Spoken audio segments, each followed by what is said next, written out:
বাংলাদেশের বাইরে থেকে পণ্য আসছে রোজ, আবার বাংলাদেশ থেকেও যাচ্ছে প্রচুর পণ্য। কিন্তু জানেন কি, এই আমদানি রপ্তানির পিছনে লুকিয়ে আছে এক ভয়ঙ্কর খেলা, যার নাম ট্রেড ডিফিসিট আর ট্রেড সারপ্লাস।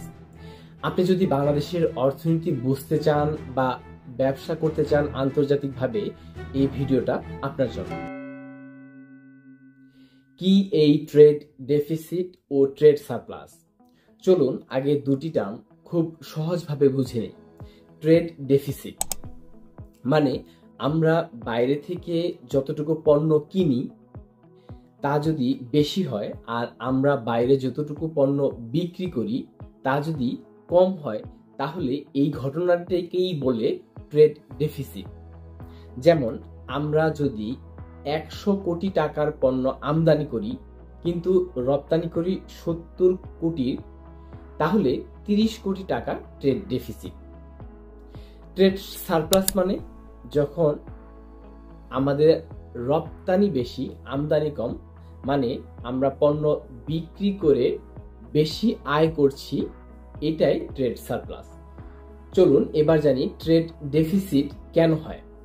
ট্রেড ডেফিসিট হওয়ার পিছনে অনেক কারণ থাকতে পারে, যেমন দেশের ভিতরে কিছু পণ্যের উৎপাদন না থাকা, বেশি প্রযুক্তি নির্ভর পণ্য আমদানি, বিলাসবহুল পণ্যের প্রতি মানুষের চাহিদা, রপ্তানিযোগ্য পণ্যের ঘাটতি বা কম প্রতিযোগিতামূলক দাম। যেমন বাংলাদেশ প্রচুর মেশিনারি আমদানি করে, কিন্তু তার বিপরীতে রপ্তানি করে মূলত গার্মেন্টস। এই ব্যবধান থেকেই ঘাটতি তৈরি হয়। এখন প্রশ্ন, ট্রেড ডেফিসিট খারাপ কিছু? সবসময় না, কিন্তু যদি দীর্ঘমেয়াদে থেকে যায় তাহলে কি হতে পারে? যেমন হতে পারে বৈদেশিক মুদ্রার রিজার্ভ কমে যেতে পারে, টাকার মান কমে যেতে পারে, দেশের উপর ঋণের চাপ বাড়ে, দেশের পণ্যের দাম বেড়ে যেতে পারে, যেটাকে আমরা বলি ইনফ্লেশন। চলুন এবার জানি ট্রেড সারপ্লাস হলে কি ধরনের সুবিধা পাওয়া যায়।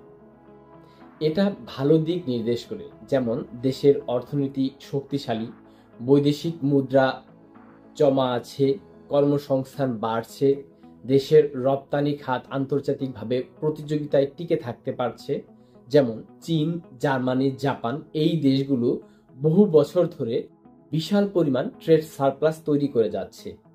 চলুন এবার আমরা দেখে নিই বাংলাদেশ কোন দিকে যাচ্ছে।